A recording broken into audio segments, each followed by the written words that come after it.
नमस्कार मित्रों, सभी दोस्तों को उनकी भावी एग्जाम के लिए ढेर सारी शुभकामनाएं। और इस उत्कर्ष ऑनलाइन क्लासेस की इस 8 वाली क्लास या हिस्ट्री की रसमलाई क्लास में आप सब दोस्तों का स्वागत है, अभिनंदन है। प्यारे साथियों, मैं अपन रीट पटवार की तो बात कर ही रहे थे, लेकिन इसके साथ साथ दोस्तों अपन जो बात कर रहे हैं आज वो एसआई और आरएस की भी कर लेते हैं। उनके भी डेट आ चुकी है, एसआई के साथियों की भी। मैंने आपको क्लास की शुरुआत में रीट और पटवार के सिलेबस का डिस्कशन किया था। इसी के साथ साथ आज हम इंडियन हिस्ट्री के सिलेबस जो कि आरएस एवं एसआई सब इंस्पेक्टर एग्जाम का है उसकी भी बात कर लेते हैं। देखिएगा, ये इंडियन हिस्ट्री लिखा हुआ है, आप लोगों को समझ में आ रहा होगा।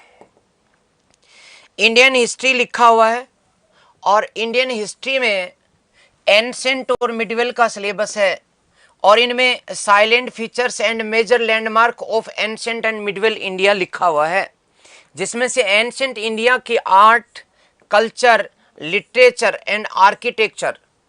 और यहाँ पर जो कल्चर है वो सारी की सारी वैदिक संस्कृति की है। यानी कि यहाँ कल्चर की जो बात है दोस्तों, वैदिक संस्कृति की जो कल्चर है वो वर्तमान तक जीवित है। इसीलिए रीट की सिलेबस में वैदिक संस्कृति और सिंधु घाटी सभ्यता शब्द है, ठीक है ना।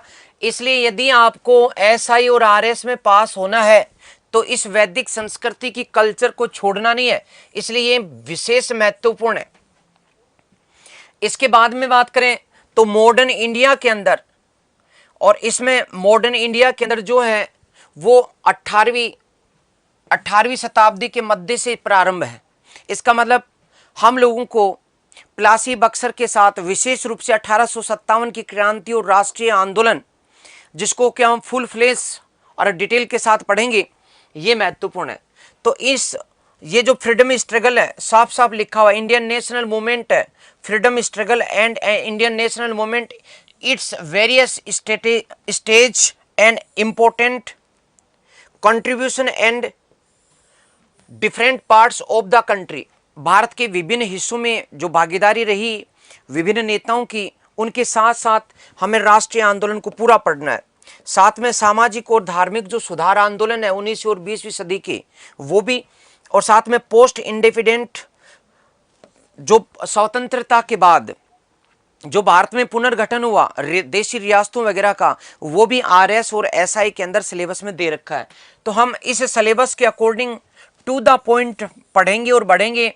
और जैसा कि प्राचीन भारत में सबसे महत्वपूर्ण दो बिंदु, एक हड़प्पा सभ्यता या सिंधु घाटी सभ्यता से क्वेश्चन आते हैं, और दूसरे दोस्तों क्वेश्चन आते हैं वैदिक संस्कृति से। यहाँ कल्चर शब्द लिखा हुआ है और इस कल्चर को आप वैदिक कल्चर के साथ ही अटैच कर सकते हैं, क्योंकि वर्तमान में भारत की जो कल्चर है वो वैदिक कल्चर अधिकांश रूप से लागू है।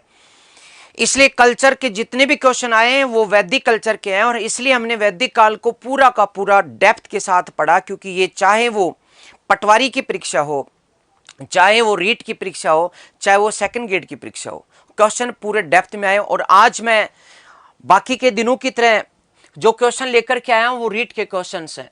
प्रतिदिन मेहनत करेंगे, कुछ ही दिनों में पता लगेगा दोस्तों, कुछ ही दिनों में पता लगेगा कि हमारा कोर्स हो भी चुका है।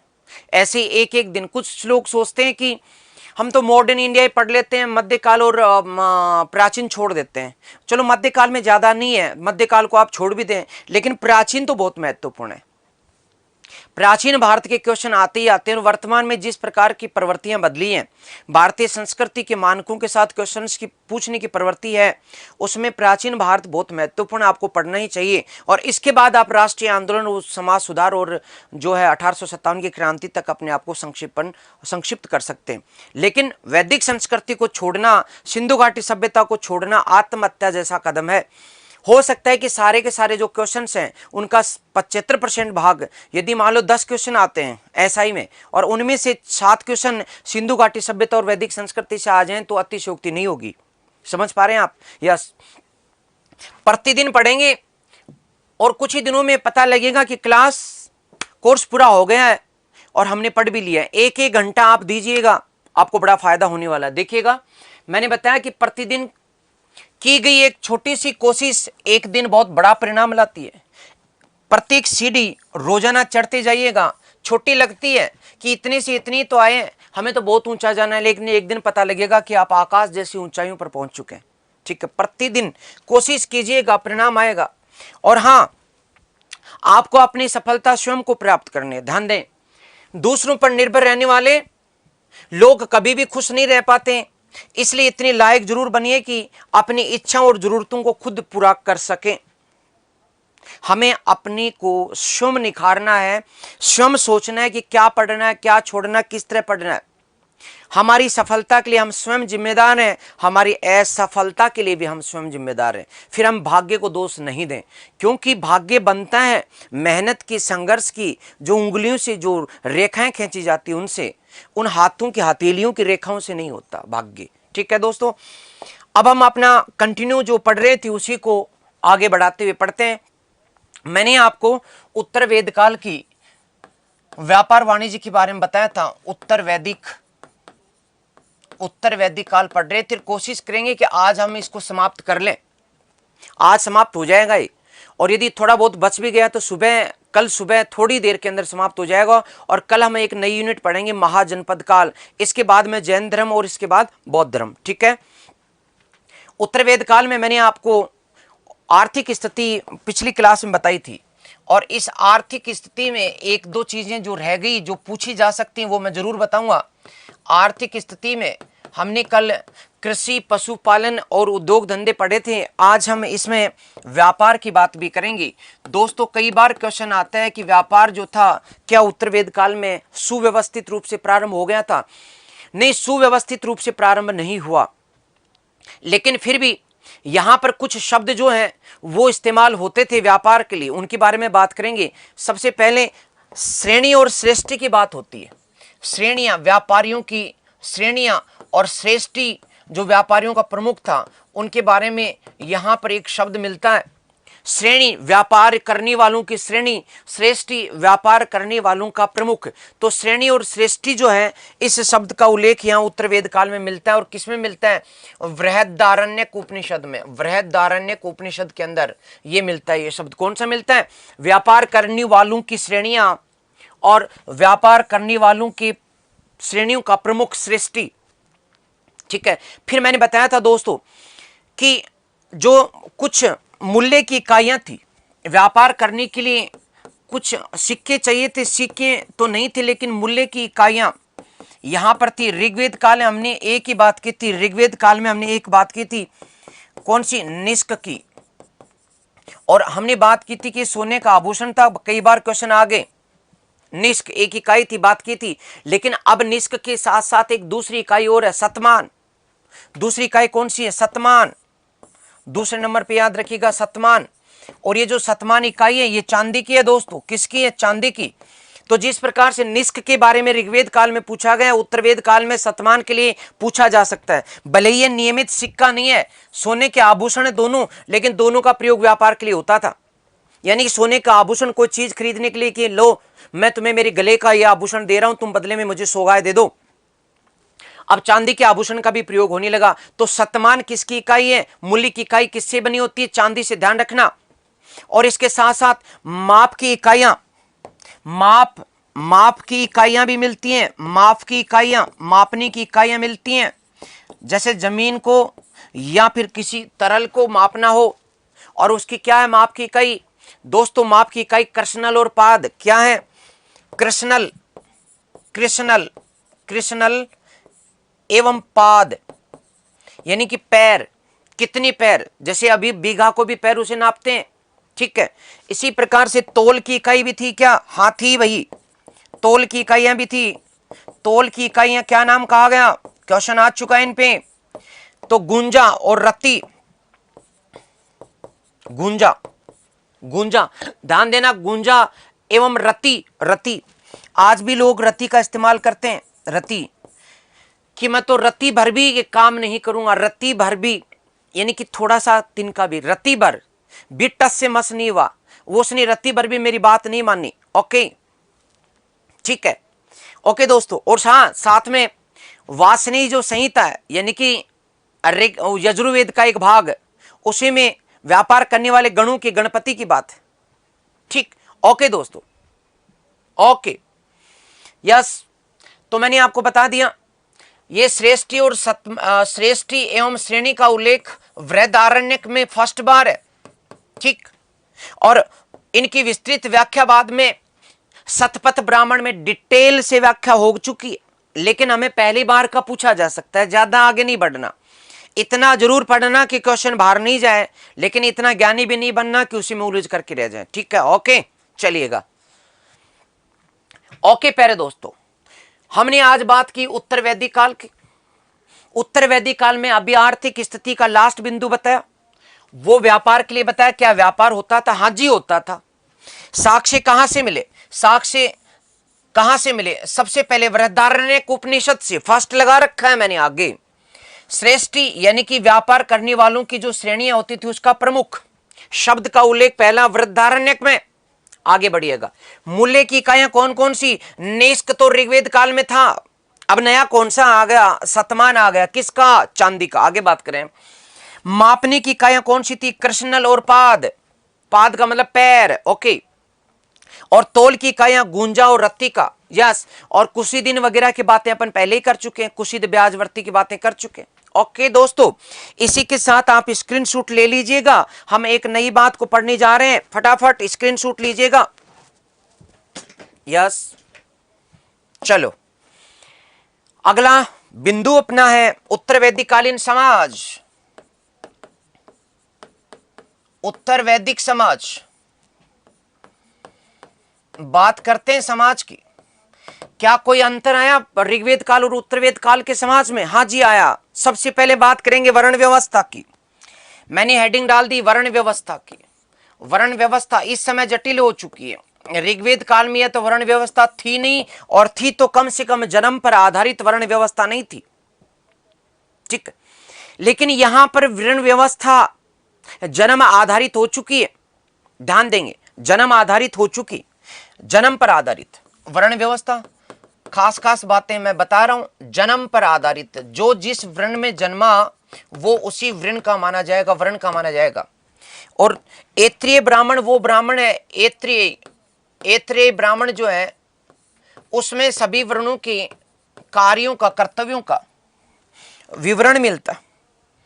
सभी वर्णों के कार्य, कौन सा कार्य करेगा। जैसे कि ब्राह्मण यजन याजन, यज्ञ करना और कराना, पठन पाठन, पढ़ना और पढ़ाना, दान लेना। ठीक, इस प्रकार से क्षत्रियों का सिर्फ यज्ञ कराना, करना नहीं, दान देना, लेना नहीं। समझ रहे हो ना बात? वैश्यों का यज्ञ कराना और दान देना, और शूद्रों की सिर्फ सेवा करना। बातें कहां मिलती हैं? पहला साक्ष्य सुव्यवस्थित रूप से वर्ण व्यवस्था को जमाने का ऐत्रेय ब्राह्मण में, साफ शब्दों में सटीक बात ऐत्रेय ब्राह्मण की बात कर लीजिएगा। लेकिन विवाद भी है। क्षत्रिय जो लड़ते हैं, क्षत्रिय जो रक्षा करते हैं, क्षत्रिय जो भिड़ते हैं, वो पुरोहितों का विरोध कर रहे हैं। दोनों के बीच एक विरोधाभास मिलता है। किस किस के? पुरोहितों के बीच, ठीक, और क्षत्रियों के बीच। यानी क्षत्रियों ने ब्राह्मणों को चुनौती दी है। एक अलग बात, क्षत्रिय जो है उत्तर वैदिक काल में क्षत्रियों ने ब्राह्मण श्रेष्ठता को चुनौती दी। ब्राह्मण श्रेष्ठता को चुनौती दी, चुनौती दी। कहां पर साक्ष्य हैं? ये खास है, एनसीईआरटी में इनका डिटेल से उल्लेख है, बात कर लीजिएगा। पहला चुनौती देने का साक्ष्य बृहदारण्यक में। पहला चुनौती देने का साक्ष्य किसमें? बृहदारण्यक उपनिषद में, बृहदारण्यक में। ठीक है, बृहदारण्यक। बृहदारण्यक में किसका उल्लेख है? यहां पर एक क्षत्रिय राजा जनक, क्षत्रिय राज जनक ने याज्ञवल्क्य को शिक्षा दी, याज्ञवल्क्य को शिक्षा दी। ठीक है, याज्ञवल्क्य जो है ये ब्राह्मण है, तो ब्राह्मण को पढ़ाया किसने? क्षत्रिय ने। तो पहली बार चुनौती कि हम पढ़ाएंगे, हम यज्ञ करेंगे। विद्वान मात्र ब्राह्मण नहीं हो सकते, क्षत्रिय भी हो सकते हैं। चुनौती दी गई। दूसरी चुनौती कहां? छादोंग्यों में। दूसरी चुनौती कहां?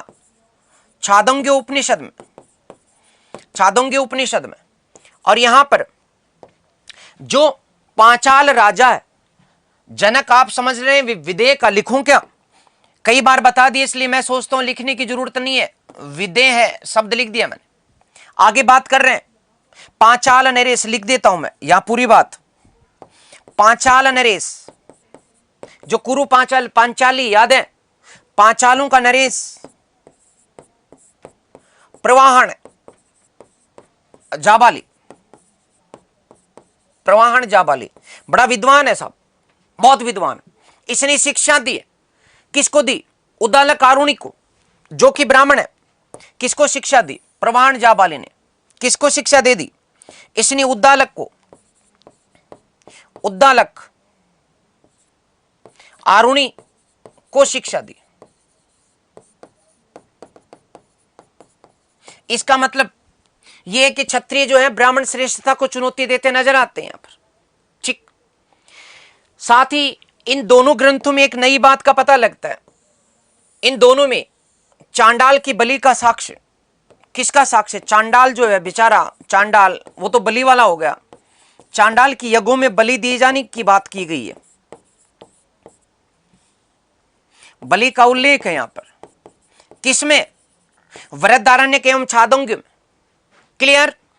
बात को और समझिए। हालांकि यहां पर एक बात और लिखी है छांदोग्य में कि ब्रह्मलोक में सब सम्मान है। एक तरफ बेचारे चांडाल की बलि दे दी और फिर लिख दिया ब्रह्मलोक में सब सम्मान है, यानी कि तुम मर जाओ इसके बाद हमारे बराबर हो जाओगे। ब्रह्मलोक में सब सम्मान है। कुल मिलाकर के भेदभाव, हालांकि अस्पृश्यता नहीं है, लेकिन भेदभाव की शुरुआत हो चुकी। दोबारा सुनिएगा, दोबारा सुनिएगा। उत्तर वैदिक काल समाज की बात करें, समाज के अंदर सबसे पहले हमने लिया वर्ण व्यवस्था को। क्या स्थिति है वर्ण व्यवस्था की? जन्म आधारित हो चुकी है जनाब। कैसी हो चुकी है? जन्म आधारित हो चुकी है। किस ब्राह्मण में सबसे पहले सभी वर्णों की कौन क्या करेगा और कौन क्या नहीं करेगा बिल्कुल कानून बना दिए गए। वो कानून बनाने वाला ग्रंथ कौन सा? ऐत्रेय ब्राह्मण, सभी वर्णों के साथ। ओके, ठीक। रीट के फॉर्म दोबारा नहीं भरने। ओके, ये चांडाल कौन होते हैं? चांडाल जो कि शूद्रों में भी सबसे निम्न वर्ण के ठहराए गए, शमशान भूमि के आसपास, यानी कि मूलतः अनार्य, गहरे काले रंग के, जिनको चांडाल नाम दे दिया गया, जो कि जानवर मार के खाते थे, शिकारी, भारत के मूल शिकारी। ओके, ठीक सा। जन्म पर आधारित हो गई व्यवस्था। ऐत्रेय ब्राह्मण कानून का उल्लेख करता है कि सभी वर्णों वाले क्या क्या करेंगे क्या नहीं करेंगे। क्षत्रियों ने ब्राह्मणों को चुनौती दे दी। साक्ष्य पहला वृहदारण्यक में, क्षत्रिय राजा जनक, विदेह राज जनक ने याज्ञवल्क्य को शिक्षा दे ली। बोलो पढ़ ले रहा, मैं पढ़ाता हूं तुम्हें। और दूसरा छांदोग्य, छांदोग्य उपनिषद में पांचाल नरेश प्रवाहन जाबाली, प्रवाहन जाबाली, उसने शिक्षा किसको दे दी? उसने उद्दालक आरुणि को शिक्षा दी कि बोले हम पढ़ाएंगे, अब पुरोहितों को हम बनाएंगे पुरोहित, हम पढ़ा करके।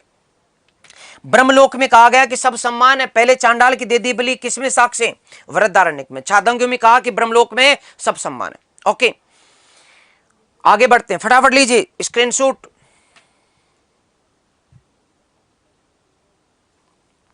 चलिए आगे बढ़ते हैं।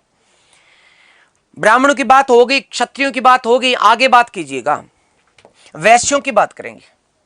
वर्ण व्यवस्था चल रही है, वैश्यों की क्या स्थिति है?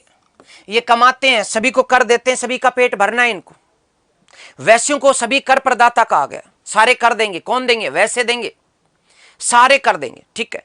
अनस्य बलिकृत, इन्हें क्या कहा गया? अनस्य बलिकृत, अन्न से बलिकृत, अन्न से बलिकृत इन्हें कहा गया। इसका अर्थ है कि सभी, बलि का मतलब कर देने वाले, समझ रहे? सभी कर देंगे। और राजा को क्या कहा गया? विषामता, यानी विष को खाने वाला। राजा की उपाधि क्या कही गई है? विषामता, यानी कि वैश्यों का भक्षण करने वाले। इसका अर्थ क्या? वैश्यों का भक्षण करने वाला, इन शब्दों का उल्लेख मिलता है। इसका मतलब वैश्य सारे कर देगा, ठीक, ठीक है, विषमता। ओके, यहां बात अपनी को करनी होगी, इस समय समाज के अंदर अस्पृश्यता की भावना नहीं है। अभी अस्पृश्यता है या नहीं है? अस्पृश्यता नहीं है, लेकिन शूद्रों की स्थिति गिरी हुई है, ठीक, की स्थिति में गिरावट आई। भले ही अस्पृश्यता नहीं है, लेकिन शूद्रों की स्थिति में गिरावट आई। आगे बढ़िएगा। अब हम बात करेंगे वर्णाश्रम की। 4 आश्रम की बात कही गई है और 4 पुरुषार्थ की बात की गई है। समझ लो, फटाफट समझने की बात है। यस, स्क्रीनशॉट ले लें, अगली स्लाइड पे बात करेंगे। देखिएगा, मैंने आपको बताया कि यहां पुरुषार्थ की अवधारणा आ चुकी है, फटाफट देखेंगे। आश्रम की बात आ चुकी है, आश्रम की बात आ चुकी है। 4 पुरुषार्थ हैं, 4 आश्रम है।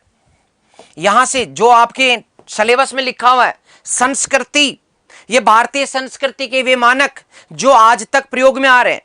इसलिए भले ही आप रीट के विद्यार्थी हैं या पटवार के, सभी इंस्पेक्टर के विद्यार्थी हैं या पीसीएस आरएस के, सभी के साथ ये टॉपिक जो है समान रूप से महत्वपूर्ण है। और अभी मैं दिखाऊंगा आपको क्वेश्चंस जो रीट में आए हुए हैं वो कितने गहरे हैं। ये सारे क्वेश्चंस की बात करेंगे अपन पूरी की पूरी।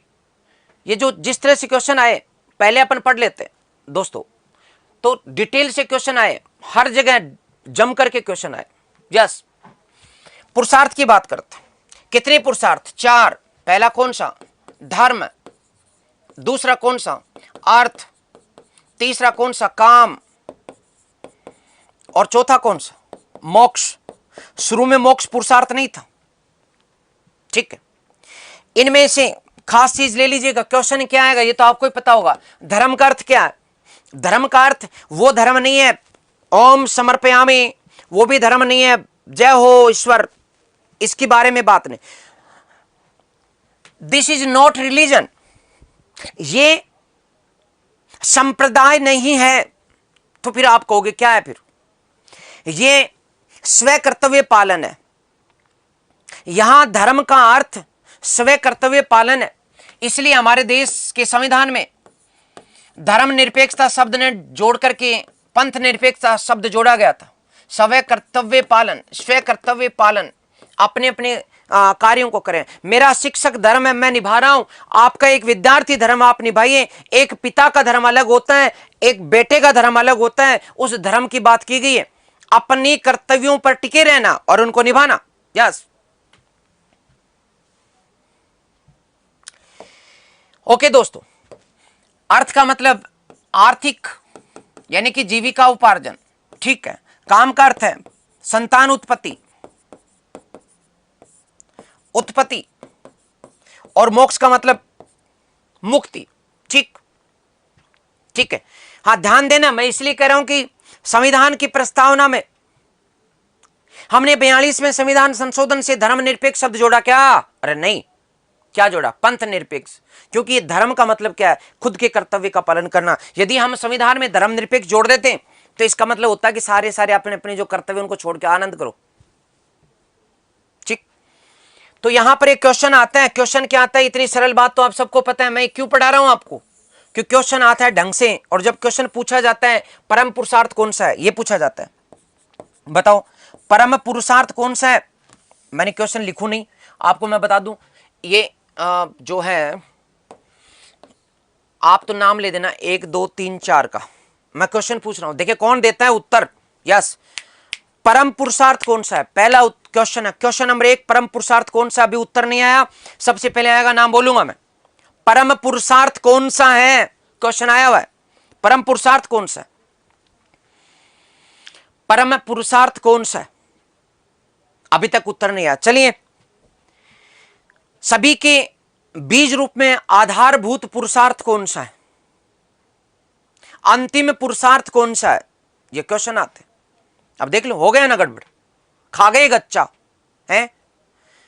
तो परम पुरुषार्थ का नाम आया ये रामनिवास जी ने बिल्कुल ठीक बताया, बाकी 1 2 3 जो बोलने वाले हैं वो गलत कर रहे हैं, ये खा गए गच्चा है। अरे परम पुरुषार्थ मोक्ष है, परम है तो सब कुछ खत्म है, इसके आगे कोई पुरुषार्थ बचेगा क्या? परम पुरुषार्थ हो गया। आधार पुरुषार्थ कौन सा? आधारभूत, आधारभूत पुरुषार्थ कौन सा है बताओ? धर्म। ये क्या है? आधारभूत पुरुषार्थ है, आधारभूत पुरुषार्थ है। ये आते हैं ना क्वेश्चन, क्यों आधारभूत क्यों? हां आधारभूत क्यों? अरे भाई तुम्हारा परम पुरुषार्थ काम कब से हो गया, छोड़ो ना इस बात को, है मोक्ष की बात करो। मोक्ष ये परम है, ये आखिरी है, अंतिम है, समझ लो। धर्म आधारभूत क्यों है? क्योंकि धर्म सबके सभी पुरुषार्थों के बेस में निहित है। कैसे? धर्म पर आधारित अर्थव्यवस्था का संचालन करना, अर्थ कमाना है, लेकिन किसी का गला काट करके पैसे लूटने हैं क्या? नहीं, धर्म पर आधारित नैतिकता स्व कर्तव्य पालन वाला अर्थ कमाना है। काम का मतलब जो धर्म पर आधारित काम हो, समझ लो। ये धर्म से परे अधार्मिक जो है वो नहीं काम का मतलब। और मोक्ष भी तभी मिलेगा जब आप अपने धर्म पर टिके रहोगे। इसलिए धर्म अर्थ में भी है, धर्म काम में भी है, धर्म मोक्ष में भी है, इसलिए इसको आधारभूत पुरुषार्थ कहा जाता है। बात समझ में आई क्या? ये इस तरह से क्वेश्चन आते हैं, देखने में बड़े सीधे लगते हैं, आपको लगता आते हैं हमें, लेकिन क्वेश्चन आता था पता नहीं लगता। तो आधारभूत पुरुषार्थ कौन सा? धर्म। जबकि चरम परम पुरुषार्थ, चरम पुरुषार्थ कौन सा? मोक्ष। बात खत्म। चलिए आगे आश्रम की बात करते हैं। आश्रम में पहला कौन सा? ब्रह्मचारी। बताने की जरूरत नहीं है, लेकिन मैं बताऊंगा कि क्वेश्चन क्या आता है, हम किस तरह से घूम जाते हैं, कुछ नयापन है। और यही बात मैंने बताई थी कि आज तक पढ़ा बहुत होगा, लेकिन समझ में पहली बार आएगा कि हम क्या कर रहे हैं, हम क्यों कर रहे हैं, हम क्या पढ़ रहे हैं, हम क्यों पढ़ रहे हैं, क्वेश्चन क्या आता है, उत्तर कैसे आएगा। यस, ब्रह्मचारी है ये 0 से 25 तक, समझ रहे हो। इसके बाद दूसरा गृहस्थाश्रम। गृहस्थाश्रम ये 25 से 50 तक, ठीक है, कोई फिक्स संख्या नहीं, 26 से भी शुरू कर सकते हैं, आजकल 30 से बात शुरू कर रहे हैं, ठीक है, हो सकता है 15 से भी शुरू हो जाए गृहस्थाश्रम। फिर वानप्रस्थ ये 50 से 75,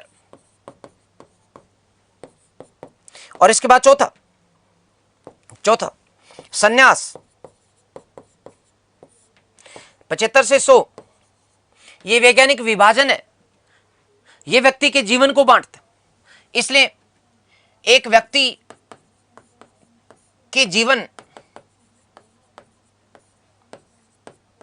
का वैज्ञानिक विभाजन किसमें किया गया? आश्रम में किया गया, ठीक।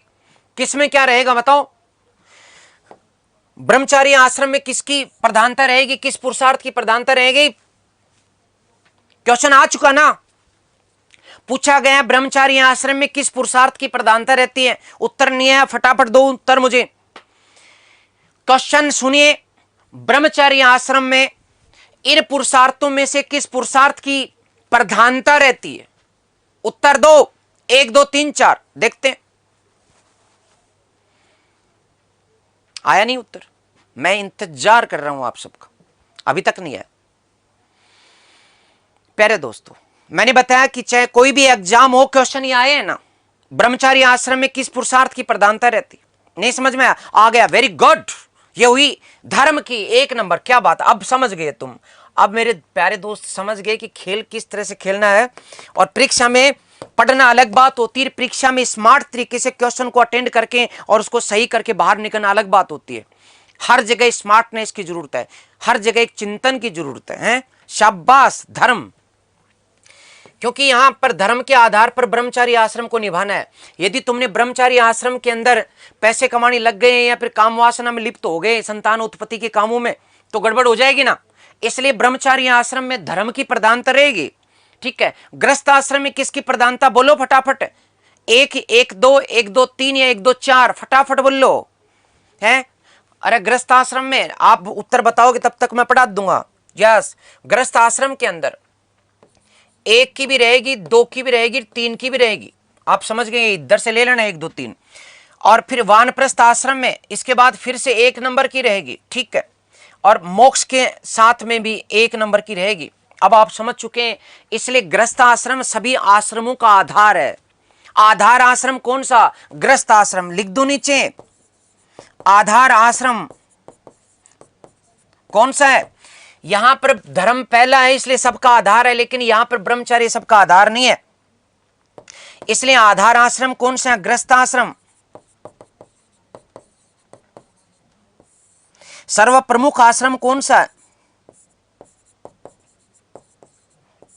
सर्व प्रमुख आश्रम कौन सा है? यही गृहस्थ आश्रम।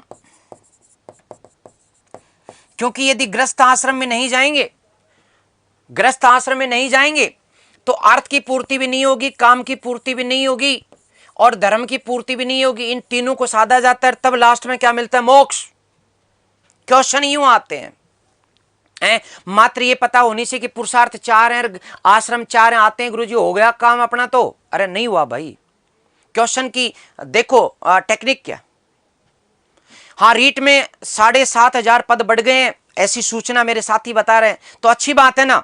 अब की बार रीट पार, अब की बार पटवार पार, अब की बार सब इंस्पेक्टर थानेदार बनेंगे, अब की बार राजस्थान प्रशासनिक सेवा की बड़ी पोस्ट लेंगे, उत्तर प्रदेश की सबसे बड़ी पोस्ट लेंगे, बिहार की सबसे बड़ी पोस्ट लेंगे, पंजाब की बड़ी पोस्ट लेंगे, क्योंकि साथ ही तो विशाखापट्टनम से भी जुड़े हुए। हर जगह से मैं एक ही क्षेत्र की बात नहीं कर सकता। क्षेत्र आधारित जो राजनीति अब नहीं, अब हम भारत की विविधता में एकता की बात करेंगे, ठीक है। ओके दोस्तों, तो समझ में आया कि क्वेश्चन किस प्रकार से आते हैं। फटाफट स्क्रीनशॉट लें, फटाफट आगे बढ़ो। मैंने कहा कि इस साल नौकरी लगेगी आपकी, आपको पता लगेगा कि किस प्रकार से हम क्या काम कर रहे हैं। बस लगातार जुड़ी रहिए। कुछ दिनों बाद कोर्स समाप्त, देखना कल हम आजनपद काल को पढ़ेंगे, पूरा परसों हो जाएगा। इसके बाद जैन धर्म, बौद्ध धर्म, अगले 20 दिन के अंदर हम मध्यकाल या फिर आधुनिक भारत में पहुंच जाएंगे। फटाफट काम हो जाएगा, यानी 20 घंटे मात्र यूं गति से सब कुछ पढ़ करके, कोई क्वेश्चन बाहर नहीं, मात्र 20 घंटे पढ़ना है। बात समझ रहे हो? इसलिए सुबह 8 से 9 और कुछ करो या ना करो, ये क्लास जरूर अटेंड करो। यस प्यारे दोस्तों, हम आगे बात करेंगे कि इस समय जो वर्णाश्रम है, इसी के साथ साथ आश्रम व्यवस्था, पुरुषार्थ व्यवस्था, ये इनकी व्यवस्था वैज्ञानिक जीवन के लिए की गई। एक शब्द याद रखना, वैज्ञानिक जीवन के लिए की गई, ठीक।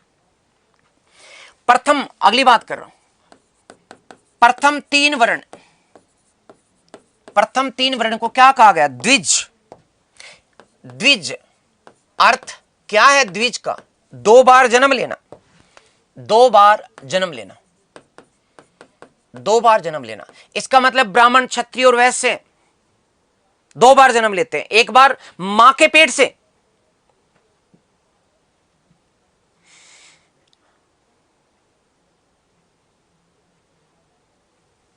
या एक मेरे दोस्त हैं प्रेरणा गुज्जर साहब, कह रहे हैं कि साहब ये क्या जुगाड़ है, समझ में नहीं आया। अरे भाई क्या जुगाड़ है? जुगाड़ समझ में आ गया होगा। पुरुषार्थ 4 हैं, इनमें बेस में धर्म है और इनके अंत में मोक्ष है।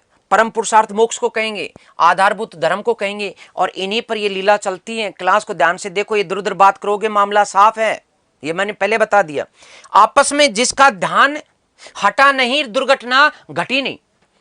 ध्यान कंटिन्यू रहना चाहिए, क्योंकि मैं प्रतिपल एक नई बात बताता रहता हूं। ओके, बात करेंगे द्विज। जय का मतलब जन्म लेना, द्वि का मतलब 2 बार जन्म लेना। इसका अर्थ है एक बार मां के पेट से और दूसरी बार उपनयन संस्कार के समय। उपनयन संस्कार, मुझे फटाफट बताओ कि ब्राह्मण का उपनयन किससे होता था? कौन सी डोरी धारण करनी होती थी? और क्षत्रिय की फटाफट बता दो, अब तक तो आ चुका होता है।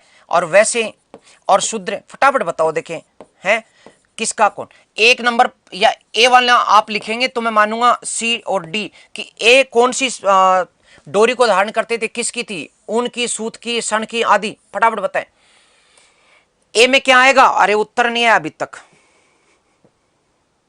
बिल्कुल यस, सही कह रहे हो कि यदि किसी विद्यार्थी ने इधर उधर जरा सा ध्यान छोड़ा नहीं और उसका मामला यहां से साफ हुआ नहीं एक झटके के अंदर। यस, तो जनेऊ किसकी धारण करते थे? ब्राह्मण जनेऊ किसके लेंगे? सूत की। बिल्कुल सही उत्तर आ गया। नाम बोलूं क्या मैं? अब तक तो बहुत बढ़िया, वेरी गुड। क्षत्रिय की बोलो तो जानू, देखते हैं। हाँ, क्षत्रिय के फटाफट बताओ, देखें क्षत्रिय के को बताएगा। नहीं आया तो आप फटाफट लिख दो ना, B dash, C dash, D dash. Yes yes, शाबाश। ऊन की, ऊन की और यहां पर सन की। ध्यान दें, इन दोनों में इसको इसके स्थान पर, इसको इसके स्थान पर विभिन्न ब्राह्मण ग्रंथों में बताया गया है।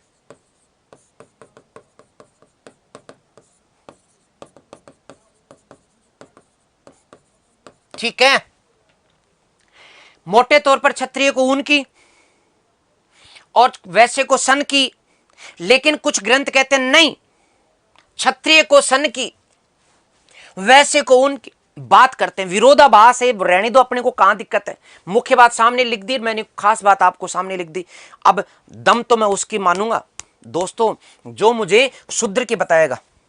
देखें कौन है आप में से वो वीर जो मुझे बता देगा कि शूद्र का उपनयन संस्कार के दौरान कौन सी जनेऊ धारण करता था? फटाफट बताएं। नहीं बता सकता कोई? मैं ऑप्शन दे दूं, सूत, ऊन, सन, 3 हो गए। इसके साथ साथ मर्ग चरम, इसके साथ साथ जूट, तो मूंज। फटाफट बताओ क्या मूंज सही है? मूंज की। अरे वाह क्या बात है, दिल गढ़वाल जी कह रहे हैं मूंज की। अरे खोपड़ी में घुसाने क्या अभी तक? इसका उपनयन संस्कार होता ही नहीं था, कोई जनेऊ नहीं, उपनयन ही नहीं होता था, इसका उपनयन नहीं होता था। इसलिए ज्ञान बढ़ाने से कोई फायदा नहीं है। अब रेशम रो हो, क्या बात है, मर्ग चरम है, रेशम, मूंज, लो लगा दिया ना दिमाग। ये कहते हैं एग्जामिनर ऐसे फंसा लेता है जैसे मैं अभी फंसाया मैंने आपको। हो गए शिकार। उपनयन नहीं होता क्योंकि उपनयन प्रथम 3 का ही होता है। और मैंने बताया कि 2 बार जन्म, 1 बार मां के पेट से, दूसरा उपनयन। उपनयन होता ही नहीं ना इनका, शूद्र का उपनयन नहीं होता, ये 3 का ही उपनयन होता है। इन्हीं को द्विज कहा जाता है। यही तो बात यहां ऊपर लिखी, ऊपर लिख रखा है, नीचे खा गए गच्चा। ठीक, हाँ तो पढ़ो, थोड़ा ध्यान लगा करके, दिमाग को स्मार्ट बना करके पढ़िए। ठीक, चलिए फटाफट आगे बढ़ते हैं। लीजिए स्क्रीनशॉट फटाफट। यूं खाते हैं गच्चा है, पढ़ा है हमने आज तक बहुत अच्छा, लेकिन पेपर में आया तो खा गए गच्चा। समझ रहे हो? या दिमाग लगाओ और क्लास ले लो। आगे बढ़िएगा। ये उपनयन भी क्या है? एक संस्कार। क्या है उपनयन? क्या है? एक संस्कार। उपनयन क्या है? एक संस्कार। और यही बात मैं फटाफट अभी 16 संस्कार आपको याद करा रहा हूं। अरे दोस्तों मैं इसीलिए तो कह रहा हूं ना कि बहुत पढ़ा होगा आपने, बहुत सुना होगा आपने, बहुत किताबों का अध्ययन किया होगा आपने, लेकिन जिस तरह से आप सीख रहे हो इस 1 घंटे में सब पर भारी पड़ेगा। ये 1 साल 1.5 साल की तैयारी पर भारी पड़ेगा। ये 8 से 9 वाली इतिहास की रसमलाई, 8 से 9 वाली इतिहास की रसमलाई बहुत भारी पड़ेगी सब पर। यस, संस्कारों की बात करो। अब आगे बात नहीं, एकदम खटाखट आगे बढ़िएगा, बिल्कुल भी कहीं टेंशन नहीं करनी। 16 संस्कार और यूं याद कराऊंगा आपको मैं, यूं बात करिएगा। देखो उस तरह से स्टाइल मत मारना। हलाल हो गए एक झटके में, भाई साहब कह रहे हैं कि हलाल कर दिए, दीपक जी कह रहे हैं, दीपक यादव कि सारे हलाल हो चुके हैं एक झटके में। खैर हलाल नहीं, मैं आपको सिखाना चाहता हूं, गलतियां मैं यहां करा लूं। सुनिए फिर अब आप एक, जैसे बेचारी, देखो मेरे सारे दोस्त जो है ना वो ना लड़की है ना लड़के हैं, वो सिर्फ क्या है, स्टूडेंट हैं, कोई लड़की और लड़का नहीं है, समझ रहे हो ना। फिर मैं एक उदाहरण दूंगा कि मेरे कई दोस्त थे जो दिल्ली में तैयारी किया करते थे, और कई तो क्या है कि परमार्थ में फंस जाते थे। कई दोस्त परमार्थ में फंस जाते, दूसरों की सहायता के चक्कर में खुद की तैयारी भूल जाते, किसी और के लिए नोट्स तैयार करते। हैं। और कई ऐसी महिला फ्रेंड भी थी, दो लड़कों को दोष नहीं दूं, क्लास में ऐसी लड़कियां भी थी जो कि अपने आंखों की भाषा से ही बातें करती रहती थी इधर उधर, पढ़ने में ध्यान थोड़ा कम ही था, या बालों के जो है वो रुतबे बखेरती रहती थी, उनकी जो लटें थी बिखरती रहती थी, पढ़ाई में ध्यान थोड़ा कम रहता था। आप ऐसी गलती नहीं करेंगे। जो गपबाजी करने वाले दोस्त हैं ना, उनके बारे में बात कर रहा हूं मैं। तो मैंने एक यहां पर बात लिखी है, गपूसी, गपबाजी करने वाले, और विशेष करके जो जनानी होती है, गपूसी जो जनानी होती है, जनानी, गपूसी जनानी के पास अचूक विद्या क्या है दोस्तों? अचूक विद्या क्या होती है आपको पता है क्या? गप मारने वाली जो जनानी होती है, मतलब कि महिला लड़की जो होती है, उसके पास अचूक विद्या क्या होती है? आंखों की जो बात, नैनों की जो बात, नैना जाने रे, समझ रहे हो? तो क्या होती है? नैनारंभ, नैनों से बातें शुरू होती है, नैनारंभ, समझ रहे हो? मैं आपको 16 संस्कार याद करा चुका। सुनिएगा, मैंने ये बात जो लिखी है, मुझे कोई मतलब नहीं है किसी और बात से, ये सीधे सीधे से हो चुके हैं 16 संस्कार। फटाफट ले लो, संस्कार ले लो फटाफट, ये संस्कार हो चुके हैं आपके। मैं कहा कि ध्यान चूकना नहीं चाहिएगा, यदि ध्यान चूका और खेल खत्म हुआ। फटाफट ले लो, फटाफट संस्कार दे रहा हूं मैं आपको। पहला संस्कार है गर्भाधान, गर्भाधान, गै से गर्भाधान, पू से पुंसवन, पुंसवन, सी से सीमंतोनयन, सीमंतोनयन, सीमंतोनयन,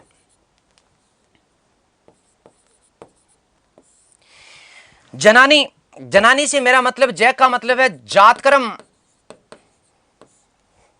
ना का मतलब है नामकरण, नी का मतलब निष्कर्मण, निष्कर्मण, ठीक है ना? अचूक, ए का मतलब अन्नप्राशन,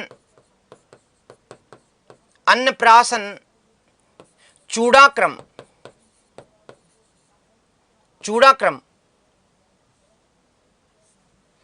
और कर्ण भेदन, कर्ण भेदन, ए समझ रहे हो ना? चू कै, ओके।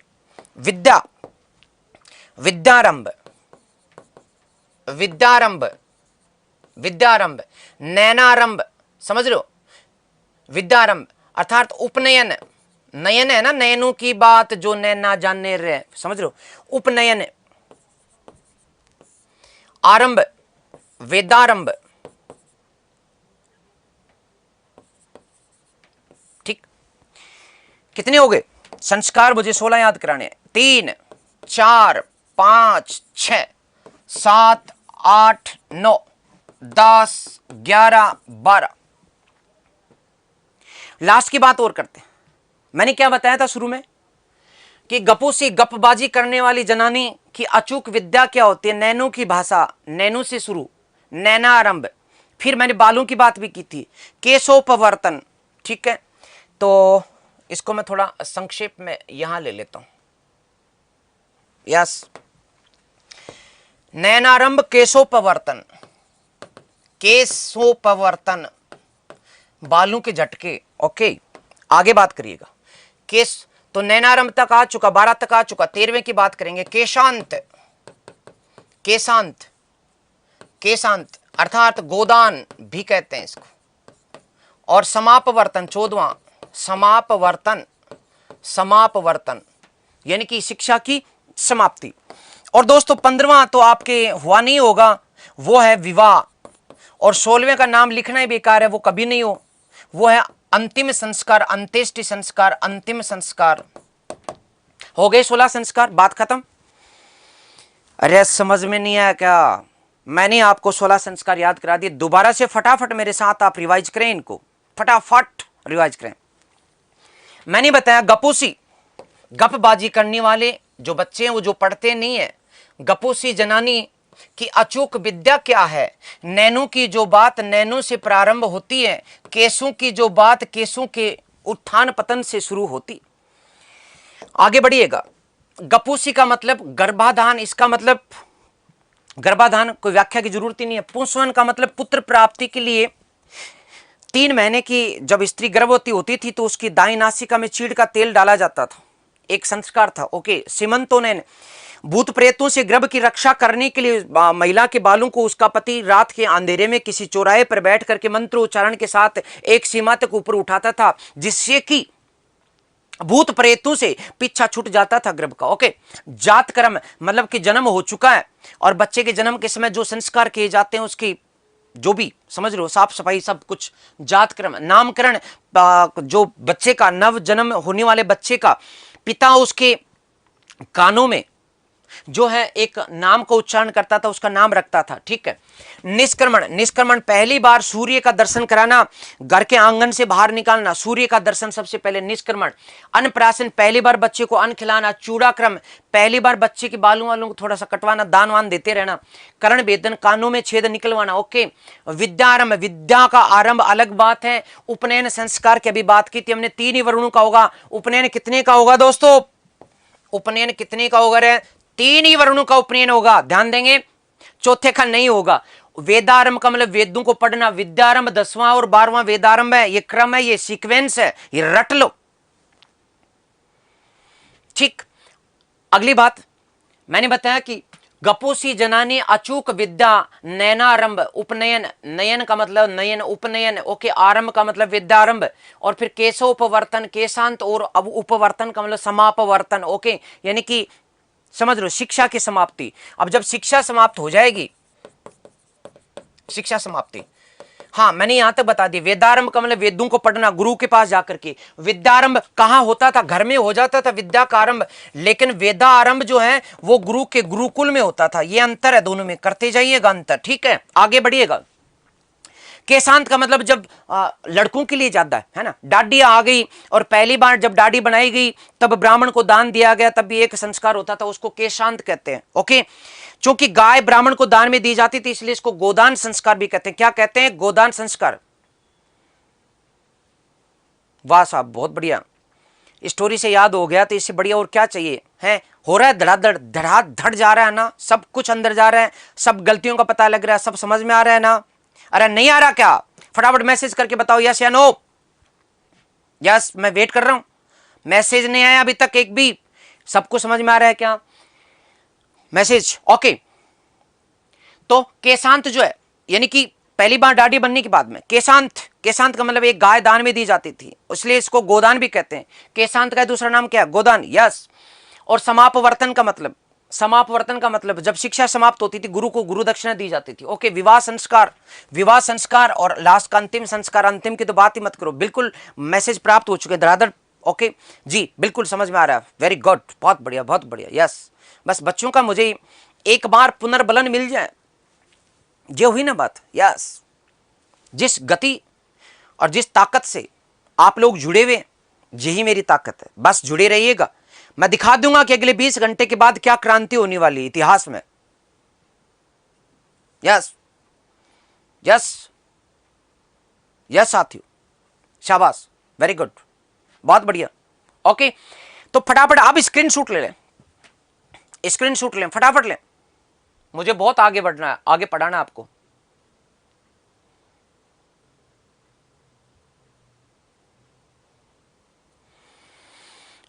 तो प्यारे दोस्तों, कुछ कह रहे हैं कि मेरे तो 15 हो गए। हाँ, तो मतलब विवाह संस्कार तक हो गया, मेरा भी 15 हो गया। कुछ 15 की प्रतीक्षा में, कुछ 15 के चक्कर में।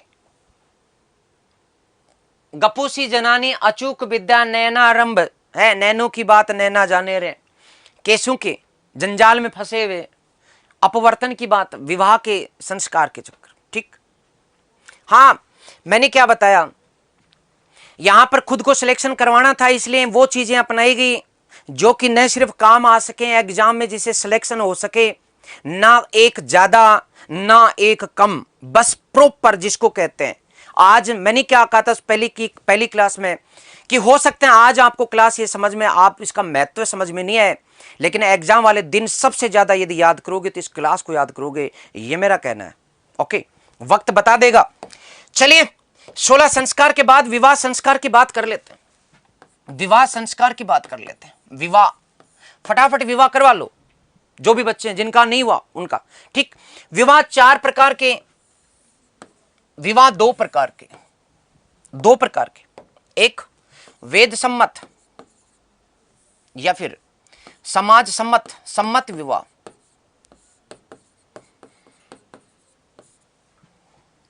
असम्मत विवाह। ठीक, जो सम्मत विवाह उनके कितने प्रकार? चार प्रकार। असम्मत विवाह कितने प्रकार? चार प्रकार। फटाफट बात कीजिएगा, फटाफट बात कीजिएगा मेरे प्यारे दोस्त। हाँ, याद हो गया, बिल्कुल। हाँ, क्लास को शेयर जरूर करें। जो विद्यार्थी पढ़ने में जितनी एनर्जी लगा रहे हैं ना, ज्ञान प्राप्त करने के साथ, फ्री में ज्ञान प्राप्त मत करो, कम से कम एक बटन जरूर दबा दो।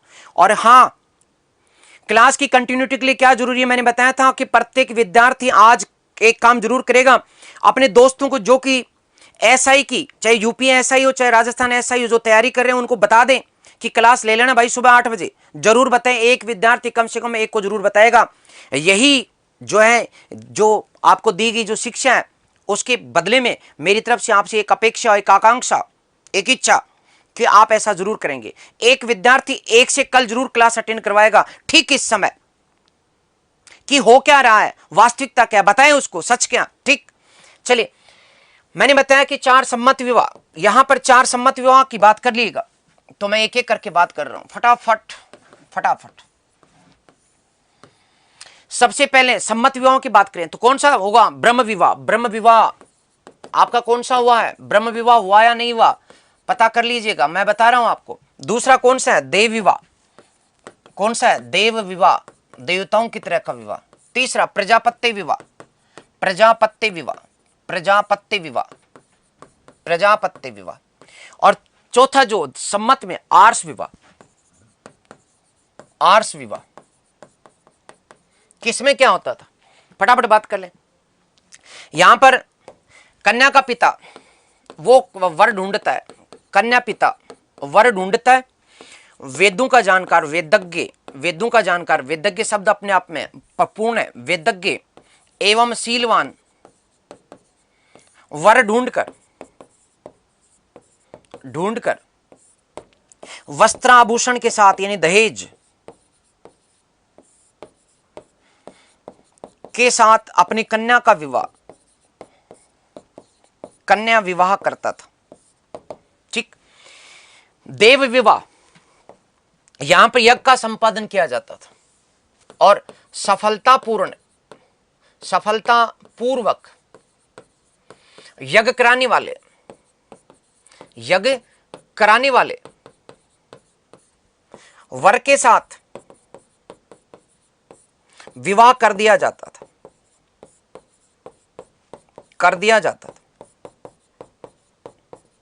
ठीक है। ब्राह्मणों में ज्यादा प्रसिद्ध रही थी यह प्रथा, इसलिए इसे ब्रह्म विवाह कहा गया। और चूंकि देवताओं का यज्ञ करवाया, परीक्षा क्या रखी, किसी कन्या की योग्यता की परीक्षा क्या रखी? परीक्षा एक रखी कि भाई यज्ञ करा दोगे क्या सफलता के साथ? तो सफलता के साथ यज्ञ कराने वाले जो लोग थे उनके साथ विवाह करवाने की बात रही। तो यहां से देवता प्रसन्न हो गए हैं, यज्ञ हुआ, देवता प्रसन्न हुए, इसलिए देव विवाह नाम हो गया। कोई दिक्कत है क्या? आगे बढ़ो, याद हो गया होगा। देवता प्रसन्न कब होते हैं? जब वर यज्ञ करा देता है, देव विवाह नाम हो गया। ब्राह्मणों में ज्यादा प्रसिद्ध प्रचलन शुरू में था, आजकल तो सब में, इसलिए इसका नाम ब्रह्म विवाह हो गया। आगे बात करो ना, प्रजापत्य विवाह आजकल की तरह लगभग इसी ब्रह्म विवाह से मिलता है, लेकिन थोड़ा अंतर जरूर है। एक अंतर है यहां पर, और अंतर क्या है दोस्तों?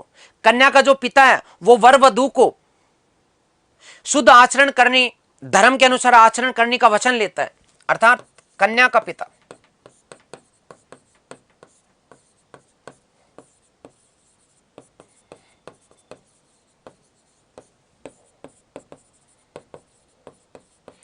आचरण का वचन लेकर विवाह करता था। और इसमें भी वही बात है, योग्य वर ढूंढा जाता और प्लस वस्त्र आभूषण से सुसज्जित कन्या के साथ विवाह किया जाता। ठीक, चलिए लास्ट बात करते हैं। आर्ष विवाह कौन सा है? यहां पर यज्ञ करानी नहीं है तो यज्ञ कराने के बदले कि एक पंडित को पंडित से यज्ञ करवा लेंगे, तुम एक जोड़ी गाय बैल दे दो, एक जोड़ी गाय और बैल, गाय बैल लेकर कन्या का पिता विवाह करता था अपनी कन्या से। तो कन्या का पिता ने क्या ली। तो दोस्तों आज की जो क्लास है वो यहीं तक समाप्त है। आप फटाफट स्क्रीनशॉट ले लें। यस, तो आज की क्लास बस यहीं समाप्त है। हम फिर से मिलेंगे कल और इसी समय ठीक 8 बजे, और आगे कुछ बचा हुआ जो टॉपिक है फटाफट करके कल ही हम महाजनपद काल शुरू करेंगे, और इसके बाद जैन धर्म और बौद्ध धर्म देखिएगा अगले 20 घंटे में होता क्या है, 20 दिन में। ठीक है, तो दोस्तों उम्मीद रखूं कि कल हम सुबह मिलते हैं। आप बढ़िया पढ़ाई कर रहे होंगे और बढ़िया आपकी पढ़ाई चल रही होगी। इसी के साथ आज की क्लास समाप्त। नमस्कार। अगर वीडियो पसंद आया हो तो वीडियो को लाइक करना ना भूलें, सब्सक्राइब करें उत्कर्ष के YouTube चैनल को और लेटेस्ट अपडेट पाने के लिए बेल आइकन को प्रेस करना ना भूलें। प्रतियोगी परीक्षाओं की तैयारी अब घर बैठे उत्कर्ष ऐप के साथ। अब पढ़ो कहीं भी कभी भी।